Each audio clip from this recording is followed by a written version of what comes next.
नमस्कार दोस्तों।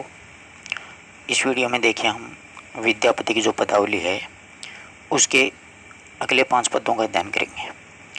तो देखिए आज का अपना पहला पद्य है कि जायत देख ली पथ नागरी सजनी में आगरी सुबुद्धि शयानी। तो देखिए इस पंक्ति का भावार्थ क्या होता है कि इसमें विद्यापति हैं वो कहना चाह रहे हैं कि नायिका जो है उसकी सखी वो दूसरी सखी से नायिका का वर्णन कर रही है और कह रही है कि जायत देख ली पथ नागरी सजनी में आगरी सुबुद्धि सयानी, कि हे सखी आज मैंने उस चतुर नागरिका को मार्ग में देखा। जायत यानी जाते हुए, देख लिया यानी देखा हुआ, पथ में यानी रास्ते में, नागरी यानी चतुर नायिका को।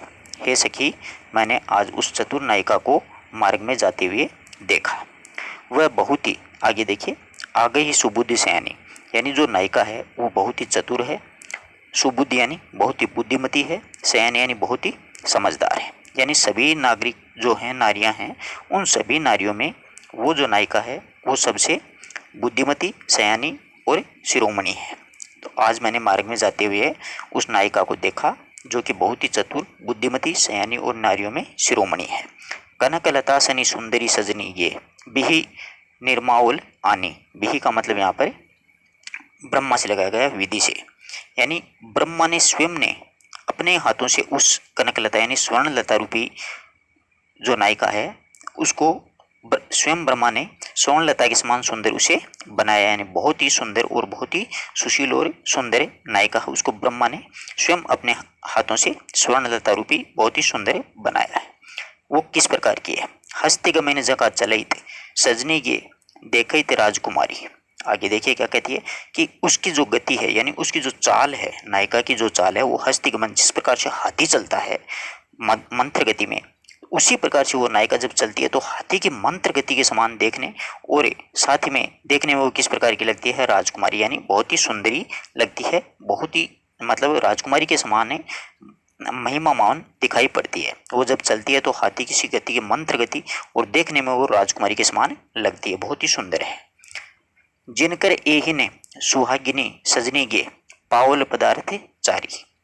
हे सखी, अगर जिनकर यानी जिसने भी, एहिन सुहासिनी सजनी यानी जिस किसी ने भी, जिस पुरुष ने भी ऐसी सुहागिनी स्त्री को प्राप्त किया है तो उसको ऐसा समझना चाहिए कि उसने पावल यानी प्राप्त किया है पदार्थ, चारों पदार्थ, चार यानी चारों, यानी उस स्त्री को जिस पुरुष ने भी देखा है तो उसने मानो कि चारों पदार्थ प्राप्त कर लिए हैं, धर्म, अर्थ, काम और मोक्ष, चारों पदार्थ ही उस पुरुष ने प्राप्त कर लिए हैं, ऐसा समझना चाहिए। उसका शरीर देखिए किस प्रकार का, नील बसंत ने घेरल सजनी ये सिर लेल चिकूर संभारी। यानी उस स्त्री ने अपना जो शरीर है वो नीले वस्त्रों से आच्छादित कर रखा। नील बसंत, नील का मतलब नीला, बसंत का मतलब वस्त्र, यानी उस नायिका ने अपने शरीर को नीले वस्त्रों से आच्छादित कर रखा है और उसके सिर के बालों को संवार कर वेणी बना रखी है। सिर लेल चिकूर संभारी, और अपने जो सिर के बाल हैं उसकी संवार करके उसकी वेणी बना रखी है, गूंथ रखी है। तापर ब्रह्मण पीबे रस सजनी बे बैसल पाखी पसारी। उसकी जो नायिका है उसके नेत्र हैं, उसके नेत्र रूपी जो बर्मर हैं, उसके नेत्र रूपी बर्मर हैं, वो बोहों को फैला करके यानी अपनी भुजाओं को फैला करके मुख रूपी कमल पर बैठ करके और उसका रसपान कर रहे हैं। यानी उसके नेत्र रूपी जो बर्मर हैं वो बाहों रूपी अपने पंखों को फैला करके मुख रूपी कमल पर बैठ करके मकरंद का रसपान कर रहे हैं, पंख पसारी, और मकरंद का वो रसपान कर रहे हैं, पीबे यानी पी रहे हैं। यानी इस प्रकार के उसके नेत्र हैं। और उसकी कमर जो है केहरी समकटी गुण अच्छी सजनी के लोचन अंबुज धारी है। और उसकी जो कमर है वो तो मतलब सिंह के समान बहुत ही पतली, क्षीण और सम्मोहक है। केहरी समकटी गुण अच्छी सजनी के लोचन अंबुजधारी, उसकी जो कमर है वो सिंह के समान सदृश, क्षीण, पतली और सम्मोहक है। और उसके नेत्र हैं वो कमल के समान है, लोचन अंबुजधारी, और उसके नेत्र हैं वो कमल के समान सुशोभित हो रहे हैं। आगे कवि विद्यापति कहते हैं कि गावल सजनी ये गुण पावल अवधारी है, कि विद्यापति कहते हैं कि ऐसी सुंदरी निश्चित ही सभी गुण प्राप्त करने वाली को ही प्राप्त हो सकती है। यानी इस प्रकार से की जो सुंदरी है वो निश्चित ही सभी गुणों से ही प्राप्त हो सकती है, अन्यथा ऐसी सुंदरी किसी को प्राप्त नहीं हो सकती है। तो ये जो पद्य है इसमें पूछा जा सकता है, देखो अक्सर परीक्षा में ऐसे उठा के पूछ ले कि नायिका ने कैसे वस्त्रों से अपना शरीर ढक रखा है, तो नील वस्त्रों से, और सिर गेल चिंकुर समारी, और उसकी चोटी कैसी है, वेणी गूंथ करके बनाई हुई है, नेत्रों को क्या कहा गया, भ्रमर कहा गया है, किसका रसमान कर रहे हैं, वो मुख का रसमान कर रहे हैं, कमर को सिंह के समान यानी पतली और सम्मोहक बताया गया है, और आंखों को कमल के समान बताया गया है। ऐसे प्रश्न अक्सर परीक्षाओं में पूछे जाते हैं। अगला पद्य देखिएगा। चिकूर निकर, चिकूर निकर तमसम पुनु आनन पुनिम शशि। उस सुंदरी को जो केश राशि है उसका वर्णन कर रहा है कवि यहाँ पर। तो देखिएगा, उस सुंदरी की केश राशि तो अधिकार सदृश्य और मुख पूर्णिमा के समान लग रहा है। तो देखिए, चिकूर निकर सम, चिकूर निकर तमसम पुनु आनन पुनिम शशि, यानी उस सुंदरी की केश राशि तो जो है उसका अधिकार सदृश्य है, और उसके मुख है वो पूर्णिमा के समान है, बहुत ही सदृश्य मनोहर या सुंदर लग रहा है। नयन पंकज, और उसकी आंखें हैं वो कमल के समान सुशोभित हो रही हैं। भैया तो एक ठाम बहु बासी, यानी उसके जो नेत्र हैं वो कमल के समान सुंदर हैं। कौन उसका विश्वास करेगा कि परस्पर विरोधी रहने वाले सभी पदार्थ एक जगह बसते हैं। यानी पंकज, नयन पंकज, नेत्र हैं वो कमल के समान है। पतियात, पतियात का मतलब विश्वास करेगा, एक ठाम यानी एक स्थान पर, रहुबासी बास रहता, यानी विपरीत गुण पदार्थ वाले जो विपरीत गुणों वाले जो पदार्थ हैं वो एक स्थान पर कैसे बच सकते हैं, इसका कौन विश्वास करेगा। आज मोय देखिल बारा, आगे देखिए, आगे कहती है कि जहां पर जैसे चंद्रमा का जो प्रकाश है वहां पर अंधकार कैसे हो सकता है। आज मोय देखिल बारा, मैंने आज उसको इसी प्रकार से देखा है। चंद्रमा जहां पर होता है वहां पर प्रकाश और अंधकार कहाँ से हो सकता है, यानी चंद्रमा का प्रकाश होगा वहां पर अंधकार नहीं हो सकता है। चंद्रमा और अंधकार की उपस्थिति में कमल का विकसन कैसे हो सकता है। लुब्धु मानस चालक मैनकर की प्रकारा, और उसकी जो लुब्ध यानी लुब्ध अनुरक्त होते हैं, लुब्ध मानस यानी जो मनुष्य लुब्ध होते हैं उसके चालक मैनकार, और उसके मैन के जो कर होते हैं वो बड़े ही सुशोभित हो रहे हैं, सभी प्रकार से सुशोभित हो रहे हैं। सहज सुंदर गोरे कलेबर पीन पयोदर श्री, आगे देखिए, वो जो रंबनी है इसमें कवि ये कहना चाहता है कि फिर मैं उस अखिन्य सुंदरी के दर्शन किए और फलस्वरूप मेरा मन उस पर आसक्त हो गया, क्योंकि मन तो कामदेव के आदेश के अनुसार ही चलता रहता है, यानी कामदेव जैसा कहता है वैसे ही। उस रमणी का सुंदर जो शरीर है और गौरपूर्ण जो युक्त शरीर है, शोभा से पुष्ट उसके कुछ हैं। सुंदर सहज गौर कलेबर, यानी उस जो रमणी है उसका शरीर बढ़िया सुंदर है, गौर वर्ण में है, यानी सफेद रंग की है, गोरे रंग की है, और उस शरीर के ऊपर जो स्तन है, पीन पयोदर, पयोदर का मतलब स्तन होते हैं, उस शरीर के ऊपर दो पुष्ट कुछ हैं वो उभरे हुए हैं। बड़ी ही मतलब विपरीत बात कही गई है। कनक लता अति विपरीत फरल गुजल गिरी है, कनक लता अति विपरीत फरल गुजल गिरी है, यानी ये बड़ी ही विपरीत बात है कि स्वर्ण की जो वल्लरी है, स्वर्ण की जो लता है उस पर दो पर्वत जैसे कुछ हैं, स्वर्ण जैसे जो कुछ हैं उनके फल विकसित हो गए हैं। कनक लता अति विपरीत फलत जगुल गिरी है, यानी फिर इसमें यह कहा गया कि ये तो बड़ी ही विपरीत बात है कि स्वर्ण वल्लरी के ऊपर दो पर्वत हैं, पर्वत जैसे जो कुछ स्तन हैं वो विकसित हो गए हैं। आगे कवि विद्यापति भन विद्यापति बिहि की गठन के अन उद्भुत जान है। आगे विद्यापति कवि कहते हैं कि विधाता की इस अद्भुत सृष्टि के विषय में कोई नहीं जान सकता। बहन विद्यापति, बहन मतलब कह रहे हैं विद्यापति विहीन गठन के उन अद्भुत ज्ञान, यानी विद्यापति कहते हैं कि विधाता की इस अद्भुत सृष्टि के विषय में कोई नहीं जान सकता है। राय शिव सिंह नारायण लखिमा देही रमान, आगे रूप नारायण जो शिव सिंह हैं वो सुंदरी लक्ष्मी देवी के स्वामी पति हैं। संभवतः ये अद्भुत सृष्टि को वही समझ सकते हैं, यानी इस विधाता की अद्भुत सृष्टि को एकमात्र जो लक्ष्मी देवी के पति हैं, स्वामी हैं शिव सिंह, वही इस बात को समझ सकते हैं। आया पद्य समझ में। देखो, सहज सुंदर गोर कलेबर पीन पयोदर श्री है, यानी उसका शरीर है, रमणी का जो शरीर है सुंदर और गौरवर्ण शरीर है और शोभा से युक्त है, और उस शोभा से युक्त पर दो पीन पयोदर, दो स्तन या दो कुछ हैं वो उभरे हुए हैं। ये बड़ी ही विपरीत बात है कि कनक लता अति विपरीत परल गुरल गिरी है, परल जुगल गिरी है, यानी ये बड़ी विपरीत बात है कि स्वर्ण वल्लरी के ऊपर दो पर्वत जैसे कुछ फल विकसित हो गए हैं। आगे विद्यापति कहते हैं कि विहिक यानी विधि ब्रह्मा के इस गठन को केवल अद्भुत यानी इस अद्भुत विधाता की अद्भुत सृष्टि के विषय में कोई नहीं जानता है, सिर्फ लक्ष्मा देवी के पति शिव सिंह ही इस अद्भुत सृष्टि को समझ सकते हैं। बहुत ही प्यारा पद्य है, परीक्षा उपयोगी पद्य है। सजनी अपरूप मेखल, इससे ये जो पद्य है नेक्स्ट वाला, ये बड़ा ही महत्वपूर्ण है। इसकी एक एक बात को बहुत ही बारीकी से अपने को समझना होगा। तो देखिए,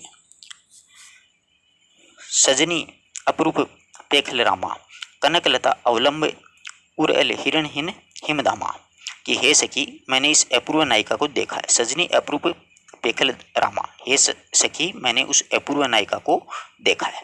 उसे देख करके मुझे ऐसा लगा मानो कनक जो लता है उसका आधार लिए ही निष्कलंक मृगहीन है। यानी कनकलता अवलंब उलल हिरणहीन हिमदामा, यानी ऐसा लगता है मानो कि कनकलता का जो आधार है वो निष्कलंक यानी मृग के समान हीन है। मुख चंद्र रूपी पुष्प विकसित हो रहा है, उसमें मुख है वो चंद्र रूपी विकसित हो रहा है।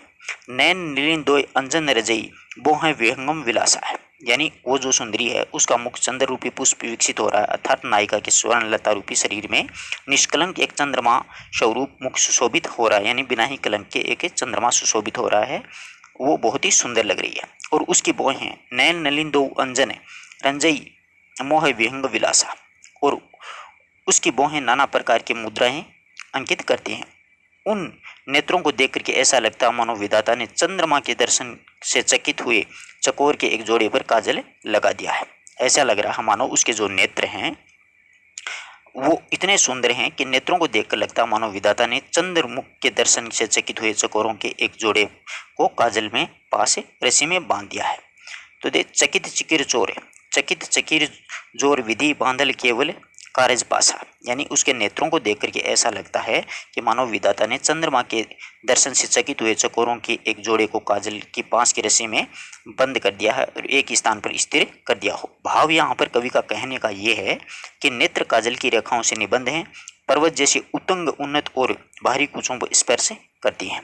गिरिबिर गर्व पयोधर परसित गिमगज मोतिक हार, आगे कवि कहता है, यानी यहाँ ऊपर वाली पंक्ति में कवि ये कहना चाहता है, इसका भावार्थ ये होता है कि नेत्र जो हैं उनमें काजल की रेखाएं से निबंध हैं और गिरिवर गरु पयोदर परसिज गिमगज मोतिक हारा, और उसी के साथ में उसके पर्वत जैसे उत्तंग उन्नत और भारी कुचों को स्पर्श करती हुई गले की गुजमुक्ताओं की माला भी लगी है। यानी गिरिबर गुरु यानी पर्वत के समान ऊंचे हुए उसके पयोदर स्तन होते हैं। परसिज गिमगज मोतिक हारा, यानी पर्वत के समान ऊंचों स्तनों को स्पर्श करती हुई गले की गुजमुक्ताओं की माला भी बनी है।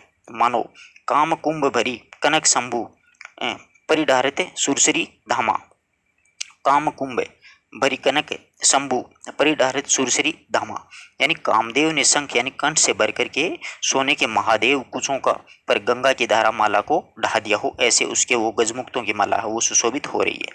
पये प्याय से जाग सत जागई सोये पावई बहु भागी, यानी ऐसा लगता है अपूर्ण रमणी ऐसे प्राप्त करता है जो प्रयाग में जाकर सैकड़ों यज्ञ करें, या फिर विद्यापति का आगे कहते हैं पये पयाग, पयाग का मतलब प्रयाग, जाग सत जाइए सोई पाइए बहुभागी, यानी प्रयाग में जाकर के सैकड़ों ही यज्ञ करें। विद्यापति का ये कथन है कि गोकुल स्वामी जो श्री कृष्ण है, विद्यापति कहे गोकुल नायक गोपी जन अनुरागी। आगे विद्यापति कहते हैं कि गोकुल के स्वामी श्री कृष्ण है जो गोपियों के साथ में अनुरक्त रहते हैं और इसे तुम्हारे अतिरिक्त और कोई नहीं पा सकता है, अर्थात सुंदरी को आप ही प्राप्त कर सकते हैं। यानी भगवान श्री कृष्ण वही उस सुंदरी को प्राप्त हैं वो कर सकते हैं। अगला पद्य देखिएगा, कनकलता अरविंदा दमना मांझ उगलजनी चंदा, यानी शरीर रूपी जो कनकलता है, कनकलता अरविंदा दमना बांझ उगलजनी चंदा, यानी शरीर रूपी कनकलता पर मुख रूपी कमल विकसित हुआ है। स्वर्ण रूपी जो कनकलता है उसके मुख रूपी कमल विकसित हो रहा है। दमना मंदी उगल जनी चंदा, यानी मुख रूपी कमल उसमें विकसित हुआ कनकलता रूपी अरविंदा, अर्थात उस नायिका के शरीर एक कनकलता के समान सदृश्य है जिस पर मुख कमल के समान बहुत ही सुशोभित हो रहा है। दमना मांझ उगल जनी चंदा, ऐसा प्रतीत होता है मानो कि सोने की लता पर कमल खिला हुआ हो या फिर द्रोण लता पर चंद्रमा उदित हो गया हो। दमना यानी द्रोण लता पर, मांझ उगल जनी चंदा यानी ये समझो कि या तो सोने की लता उस पर कमल खिला है या फिर द्रोण की लता पर चंद्रमा का उदित हो गया है। और जो रमणी है उसके केसों को कोई ही सामना बताता है। केह के समेल छपाला, केह बोले नहीं नहीं मेघ छपाला, यानी जो रमणी है, जो सुंदरी नायिका है, उसके केस जो बाल हैं उसको कोई कोई अलग अलग तरीके से बताता है। कोई उसका वर्णन करने में अपने आप को समर्थ मानकर मौन हो रहा है, यानी कोई है वो उसका रमणी के जो केस हैं उसका वर्णन करने में अपने आप को असमर्थ मानकर चुप रहता है। और कोई कहता है कि बादल हैं जो छाए हुए हैं, और कोई कहता है कि बादल उस पर छाए हुए रहते हैं केसों पर। केह के भय भ्रमरा, के नई नई चराए चकोरा। कोई तो कहता है रमणी के जो नेत्र हैं उनको देख करके ऐसा लगता है कि कोई तो मतलब उस केसों का वर्णन करने में भी असमर्थ है, और कोई है वो बताता है कि बादल के समान छपछपाट कर रहे हैं, ऐसा उसका कहना है, बादल छाए हुए हैं।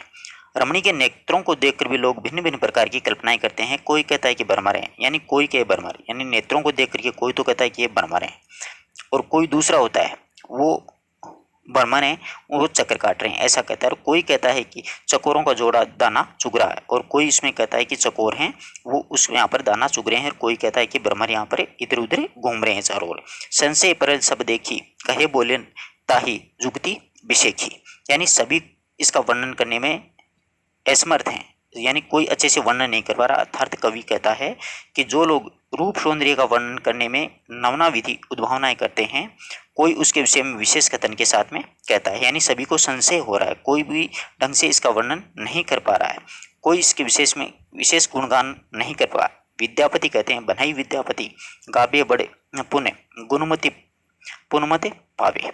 आगे विद्यापति कहते हैं कि कोई विरला ही और गुणवान ही इस गुणवती नायिका को पा सकता है, साधारण व्यक्ति इसे प्राप्त नहीं कर सकता, यानी साधारण के लिए ये प्राप्त नहीं की जा सकती है।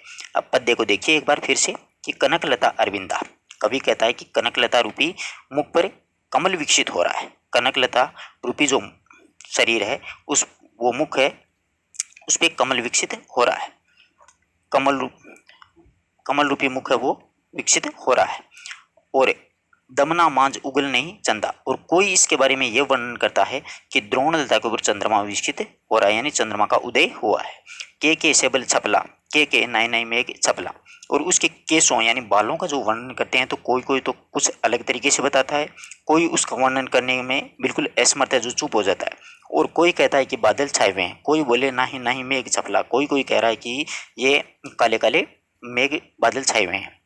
कोई कहे भमय भ्रमरा, और नायिका के नेत्रों का वर्णन करने में कोई इसे कहता है कि भ्रमर हैं वो चारों ओर चक्कर लगा रहे हैं, भ्रमर के समान सदृश्य हो रहे हैं, बल्कि कोई के चके चकोरा, और कोई कहता है कि कोई चक्रवाक पक्षी है जो उनके जोड़ों के साथ में यहाँ पर दाना पानी चुग रहा है।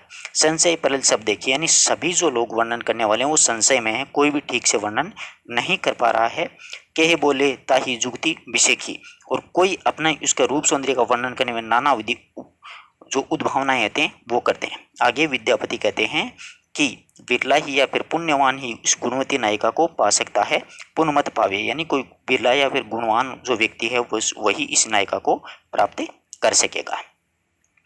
अगला पद्य देखिएगा कि कबरी भय चामरी गिरी, कंदर मुख भय चांद चकोसा। कबरी का मतलब केस होता है, चामरी का मतलब यहाँ पर चमर वाली होता है, ठीक है। कबरी भय चामरी गिरी, कंदर मुख भय चांद आकाशे, यानी रमणी के केस समूह से भयभीत होकर के चंवर गाय है वो भाग करके पर्वतों के कंदराओं में छुप जाती हैं। यानी नायिका का बहुत ही सौंदर्य का वर्णन यहाँ पर किया गया कि कबरी यानी नायिका जो है उसके केस समूह है, कबरी भय यानी केसों के समूह से भय से, यानी नायिका है उसके केस समूह से भयभीत होकर के जो चामरी गाय जो पर्वतों में होती है चमरी गाय, वो भाग करके पर्वत के कंदराओं में छिप जाते हैं। भाग में चांद उकासे, और कंदराओं में छप जाते हैं। मुख भय चांद उकासे, यानी गायें हैं वो भाग करके पर्वतों के चंद्राओं में छिप गई। मुख भय चंद्र आकाश में छिप जाता है, और चांद है वो नायिका के मुख को देख करके वो आसमान में छिप जाता है। गायें हैं वो पर्वतों में छप जाएंगी, और चांद है वो आकाश में छिप जाएगा कहीं न कहीं। हिरण नयन भय सर भय कोकिल, गति भय गज बनसावे, और आंखों के भय से मृग हैं वो संघन वनों में चले गए। हिरण नयन, यानी आंखों इतनी सुंदर है नायिका की कि उनके भय से जो मृग समूह है वो संघन वनों में छिप जाता है। और स्वर के भय से भय सरे भय कोकिला, और वो जब बोलती है तो स्वर के भय से कोकिल है वो उन्नत गति से मतलब कहीं ना कहीं जाकर के छिप जाती है। कोयल है वो भी कहीं ना कहीं वृक्षों में जाकर के छिप जाती है।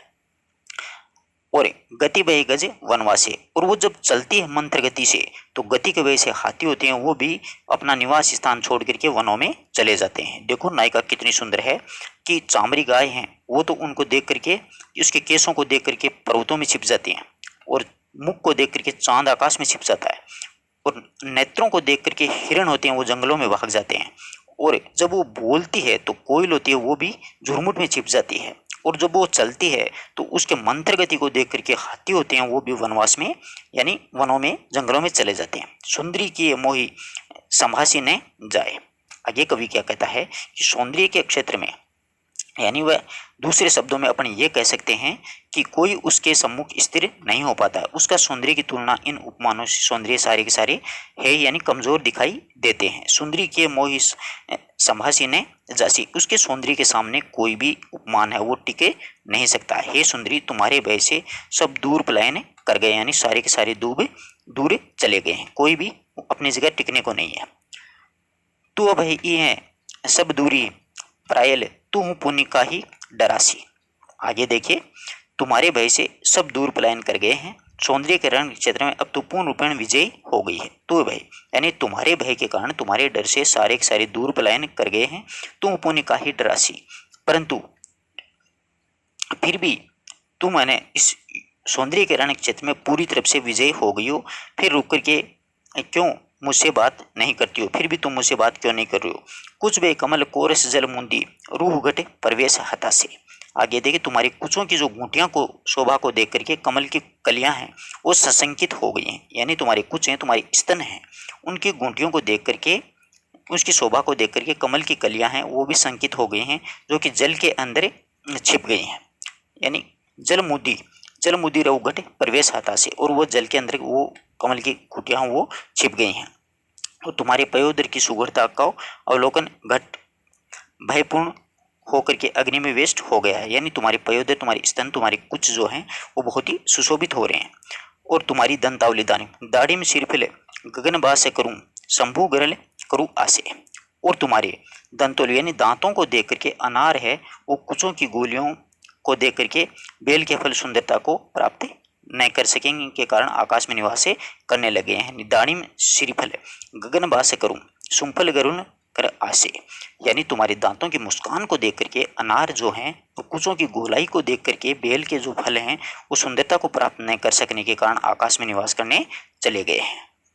बुझ भय पंख मनाल नुकाले करे भय किसले कांपे।